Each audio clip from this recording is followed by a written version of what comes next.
बाबा बीमारियां कहाँ ठीक कर रहा है? बाबा तो ये बता रहा है तेरे 4 अफेयर हैं, तेरे 3 अफेयर हैं। अरे इस देश में किसके कितने अफेयर हैं? एक सन्यासी आदमी जिसने गृह त्याग कर दिया वो तय करेगा। बाबा सीएम भी बन रहे हैं, बाबा आसाराम भी बने थे, बाबा राम रहीम भी बने थे, और एक बाबा तो गजब का ही निकला। भारत से भागने के बाद ये कह रहा है कि मैंने तो अपना अलग ही राष्ट्र बसा लिया, हिंदू राष्ट्र बसा लिया। अब वो भाई को यूएन ढूंढ रहा है। एक लेडीज गई, बोली मैं तो जी हिंदू राष्ट्र की प्रतिनिधि हूँ, पूछ रहा है देश कहाँ है, वो नजर ही नहीं आता। हमें क्यों नहीं डर लग रहा है? मैं आपको बता देता हूँ। हमारा पर्चा निकल चुका। किसने निकाला? भारत सरकार ने। और उस पर्चे पे क्या लिखा 13 महीने के बाद? उस पर्चे पे लिखा 13 महीने के बाद कि हम भारत सरकार ये पर्चा निकालती है कि इस देश का किसान अजेय था, उसे हराना मुमकिन नहीं है, और हम ये घोषणा करते हैं कि हमारी ही तपस्या में कोई कमी रही, और भारत के किसान को विजयी समझते हुए भारत की सरकार अपने कदमों को पीछे खींच करके देश के किसान बिल, इन किसान बिलों को वापस लेती है। हमारा पर्चा तो भारत सरकार ने निकाला था। अब भारत सरकार की मोहर जिसके पर्चे पे हो उसका और इससे बड़ा पर्चा क्या निकाला? और धीरेन्द्र शास्त्री, मुझे बता दीजिए इस बाबा को इतनी हिम्मत किसने दी कि इसका भाई जाकर के लोगों को धमकी देने लगा, तमंचा चलाने लगा? क्या ये बाबा नतमस्तक हो गया है कानून इसके सामने भी? तो कह रहे हैं ना जैसा जो करेगा वैसा भरेगा। बाबा ने किनारा कर लिया अपने भाई से। तो इसको ये नहीं पता था कि मेरा भाई बिगड़ेगा? भविष्य जान रहा है ना, तो पहले जान लेता। जो करेगा वही भरेगा। अगर अरे पूरी बात सुनिए, अगर करके ही भरना है तो फिर तुम काहे प्रवचन दे रहे हो? फिर तुम कहीं का भविष्य जान रहे हो? करके ही भरना है और उसका परिणाम करने के बाद ही आएंगे, तो तुम बाबा पर्ची काहे निकालो? कुल से हैं, ज्ञानी है, ब्रह्मांड का ज्ञान है उनको, आप कैसे इग्नोर कर सकते हो उनको? ब्राह्मण कुल से इस देश की संस्कृति आई है, ब्राह्मणों का सम्मान है, लेकिन ब्राह्मण के नाम की चादर ओढ़ करके अगर कोई धंधा और बिजनेस करेगा उसका विरोध होगा। गुंडा बता रहे हो जी?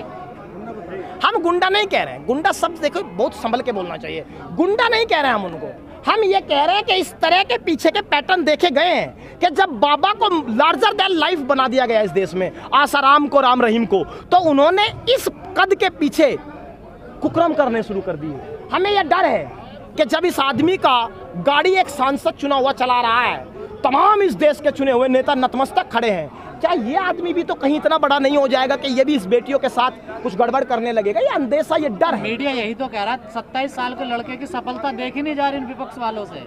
27 साल का लड़का तो कहीं नहीं IAS बन गया, कहीं नहीं कलेक्टर बन गया, कहीं नहीं इसने यूक्रेन का युद्ध रुकवा दिया, कहीं नहीं इस देश की GDP इसने बढ़ा दी, कहीं नहीं नोटबंदी में 99.4% नोट वापस चले गए। प्रधानमंत्री की समझ में नहीं आ रहा है तेरे नोट आए कहाँ से? धीरेन्द्र शास्त्री बता दे।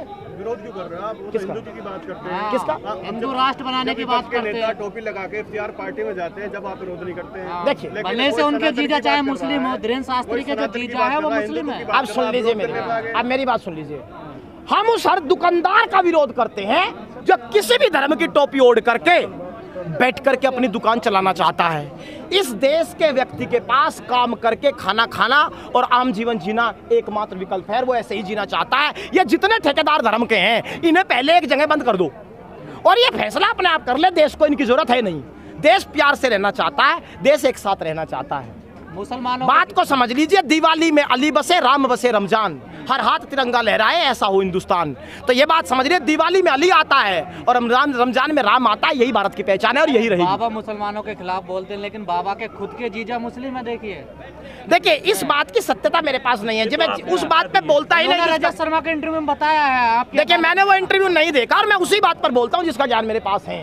अगर मुस्लिम है तो अच्छी बात है। इसका मतलब भारत के उस रूप को उन्होंने भी स्वीकार किया है कि भारत हर समुदाय, हर धर्म का एक संघ है और भारत हिंदू राष्ट्र नहीं बन सकता। इसका मतलब क्यों भड़काते हैं? यही तो सवाल है, यही तो सवाल है। अगर बाबा भविष्य जानते हैं तो यूक्रेन का युद्ध रुकवा देते, इन बच्चों को बचा लेते। इस देश में कोरोना आ गया, वो संकट बता देते। भारत पहले से 4 साल पहले रिसर्च करके इसकी दवाई तैयार कर लेता। और अगर नहीं जानते तो फिर प्रवचन किस बात का? कि जिस व्यक्ति को इस देश के संविधान का कोई ज्ञान ना हो, कानून का सम्मान ना हो, हिंदू राष्ट्र की, हिंदुस्तान की इतनी विविधताओं का, इतने अलग अलग रंगों की कोई पहचान ना हो, अगर इस तरह की बातें कोई आदमी पागलपन में आगे करेगा उसका क्या ही तर्क है? इससे पहले ये तर्क ओढ़े गए हैं। दूसरी बड़ी बात और है जो वो इम्पोर्टेंट बात बता रहा हूँ। इस देश में एक बदलाव देखा गया बिहार में ही पिछले 1 हफ्ते के अंदर कि एक बाबा की गाड़ी ड्राइविंग भी एक चुना हुआ प्रतिनिधि कर रहा जो संवैधानिक पद पर बैठा है। एक सांसद दिल्ली से गए। मेरा डर ये है कि यही लोग प्रधानमंत्री को शामिल करके बोल रहा हूँ, यही लोग आसाराम की चौखट पर भी जयकारा लगाया करते थे, यही लोग राम रहीम की चौखट पर भी जयकारा लगाया करते थे। जब उस व्यक्ति को इतना सर पे बैठा दिया, उसने इसी चीज का फायदा उठा करके हमारी बेटियों के साथ अपमान किया। मुझे डर है कि इस बाबा को भी कहीं ऐसी जगह ले जाकर तो नहीं बैठा देंगे कि कल इसकी भी कोई पर्ची निकल करके आए और इस आदमी के भी यही कुकर्म इस देश को देखने को मिले। किसी व्यक्ति को राष्ट्र से बड़ा और संविधान से बड़ा जब राजनीति अपने घिनौनी कीचड़ के अंतर्गत बनाने लगती है तो वो देश के लिए खतरा बन जाता है। बाबा इलाज भी करते हैं, बीमारियों का इलाज करते हैं, कई इलाज। जी, बाबा इलाज करते हैं। अगर बाबा इलाज करते तो कर देते इस दुनिया की सबसे बड़ी महामारी कोरोना का इलाज। इस देश ने लाखों लोग उस बीमारी में खो दिए। नाम नहीं ले रहे, क्या डर है मानहानि? किसका? बाबा का। अरे बाबा का नाम भी लेंगे, अभी तो शुरुआत हुई है। थोड़े से आंकड़े सुनो, नाम भी आएगा और वो मुकाम भी आएगा, इंतजार करिए। मैं आपसे ये कह रहा हूँ कि धीरेन्द्र शास्त्री जिसको आप बाबा कह रहे हैं, मैं तो मान नहीं रहा हूँ, क्योंकि बाबा शब्द त्याग का होता है। जी, धर्म गुरु हैं। सवाल यही है कि धर्म गुरु तो वो भी है। एक अयोध्या से हमने 3 और संत देखे, ये कह रहे हैं कि हम तो यौन हिंसा के साथ खड़े हैं, ब्रजभूषण के समर्थन में बैठ जाएंगे। कपड़े पहनने से व्यक्ति धर्मगुरु नहीं बनता, त्याग से व्यक्ति धर्मगुरु बनता है। इस देश की सांस्कृतिक मूल्यों पर चलकर धर्मगुरु बनता है। हिंदू राष्ट्र क्या धर्मगुरु बनने की पहचान है? आप भारत को रौंद देना चाहते हैं, आप भारत की खूबसूरती को रौंद देना चाहते हैं, तो ऐसी धर्मगुरुता को क्या करेंगे? ओढ़ेंगे के बिछाएंगे? भारत तो हिंदू राष्ट्र है ना। देखिए, ऐसा योगी जी ने तो बोला था, देखिए भारत हिंदू राष्ट्र था, हिंदू राष्ट्र है, हिंदू राष्ट्र है। देखिए, योगी जी इस देश के राष्ट्रपिता नहीं है। योगी जी सूबे के मुख्यमंत्री हैं। एक सूबे का मुख्यमंत्री अगर कोई बयान दे भी दे तो इससे वो हिंदुस्तान का बयान पहचान नहीं बन जाता।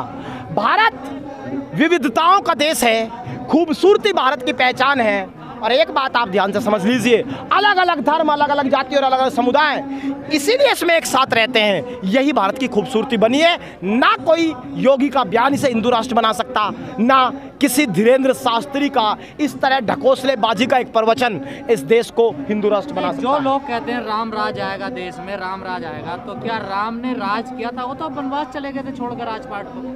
नहीं, हम लगता है कि उनको गद्दी सौंपने का नंबर आया तो भरत को सौंप के चले गए, तो उनका राज तो रहा ही नहीं कभी। हम पूरी बात कर लेते हैं। राम का राज रहा भी वनवास से आने के बाद। सर माथे आपकी बात, पूरी बात आप समझिए। सवाल यह है कि कम से कम राम के बन के तो रहो। अगर राम वोट ना दिला पाए तो आप कर्नाटक में जाके हनुमान चिल्लाने लगेंगे राम की जगह। ये तरीका चलेगा नहीं। ये देश राम और हनुमान को दिलों में बसाए घूमता है, तिलक धारण कर करके इस देश के मुद्दों की बात करता है। अब राम और हनुमान संकट मोचक बनेंगे, वो वोट मोचक नहीं बनेंगे। तो अब हनुमान का नाम जिस तरीके से हनुमान ने बजरंग दल को छोड़ करके मुद्दे दल को समर्थन और आशीर्वाद दे दिया, ये बात इस बात की पहचान है कि इस देश को अब मुद्दों की बात करनी है। ये देश इस तरह की बातों में लोचना नहीं चाहता। लेकिन जो लोग विपक्ष की जो पार्टी है, जो आरजेडी है और तमाम पार्टी जितनी भी है, उन्होंने विरोध किया बाबा का, और जो बीजेपी ने खुल के समर्थन किया उनका, वो कह रहे हैं कि मतलब बाबा हम समर्थन करते हैं, भीड़ भी जुटाई उनके लिए, ड्राइविंग भी की आप। देखो, आप बाबा का विरोध क्यों हो रहा है? मुद्दों पे बात करिए, तर्क पे बात करिए। बाबा पर्ची निकालते हैं? अरे निकालते हैं कि नहीं? बिल्कुल निकाल। अगर बाबा भविष्य की पर्ची निकालते हैं तो बाबा देशद्रोही हैं। बताता हूं कैसे। अगर बाबा को भविष्य का पता है तो बाबा ने इस देश को क्यों नहीं बताया कि 15 दिन बाद यूक्रेन का युद्ध शुरू होने वाला है, वहां से बच्चों को बाहर निकाल लाओ, हमारे बच्चे फंस जाएंगे। अगर बाबा भविष्य जानते थे तो बाबा ने ये क्यों नहीं बताया कि अभी अफ्रीकन कंट्रीज में युद्ध होने वाला है, वहां से बच्चे हम अभी निकाल रहे हैं। बाबा ने इस देश को क्यों नहीं बताया कि अभी पहाड़ी इलाके में जमीनें खिसकना शुरू करेंगी, लोगों के घर टूट जाएंगे, वहां कोई बड़ी अनहोनी हो सकती है? क्या बाबा जानते हुए भी इस देश का नुकसान चाहते हैं? क्या बाबा जानते हुए भी चाहते हैं कि भारत पर प्रलय आ जाए और भारत पर लोग इस तरीके से नुकसान सहें? अगर वो चाहते हैं तो वो देशद्रोही। क्या अंधविश्वास फैला रहे हैं, पाखंड फैला रहे हैं वो देश में? भाई, दो बातें हैं। अगर उनको पता है तो वो बताते क्यों नहीं, और अगर पता नहीं तो फिर ये पाखंड कहीं का। दो ही संभावना है, तीसरी कोई। सरकार जेल में क्यों निकाल रही? पाखंड फैलाना, अंधविश्वास फैलाना तो गैर कानूनी है ये तो। अब सुनिए आप मेरी बात। पाखंड फैलाना, अंधविश्वास फैलाना गैर कानूनी है और महाराष्ट्र में इस पर कार्रवाई की बात भी हुई थी, अगर आपको प्रकरण याद हो। लेकिन एक बात आप समझ लीजिए, जब आप पाखंड को धर्म की चादर ओढ़ के फैलाने लगे तो आर्टिकल नंबर 15 और 16 के बाद आर्टिकल नंबर 17 और 18 से गुजरते हुए title abolition of title, untouchability, तमाम बातों को तिलांजलि देने के बाद इस देश में आदमी धर्म की स्वतंत्रता का अधिकार को आड़े रख देता है। बात समझ में आई? और उसी धर्म की स्वतंत्रता का इस्तेमाल करके बाबा ये भजन सजा रहे हैं, ये प्रवचन सजा रहे हैं। तो इसका क्या प्रभाव पड़ेगा देश पर? इसका कोई प्रभाव नहीं। एक बात आप समझ लीजिए, चाहे बाबा कितना ही प्रवचन क्यों न दे ले, आदमी अगर उसकी बात मान भी लेता है ना, तो घर आने के बाद अपना बेरोजगार बेटा नजर आता है। छोटी बच्ची को जब दूध नहीं मिल पाता, महंगाई में पैसा घर में नहीं होता, तो उसे रोती हुई बिलखती बच्ची नजर आती है। और वोट वो कर्नाटक में इन मुद्दों पर करता है, किसी बाबा के प्रवचन पर तो ऐसे बाबा तो तमाम पैदा हो रहे हैं ना, रोज कहीं ना कहीं एक बाबा नया आ जाता है। इनकी संख्या तो लगातार बढ़ रही है। कोई कहता मोर सेक्स नहीं करता, आंसू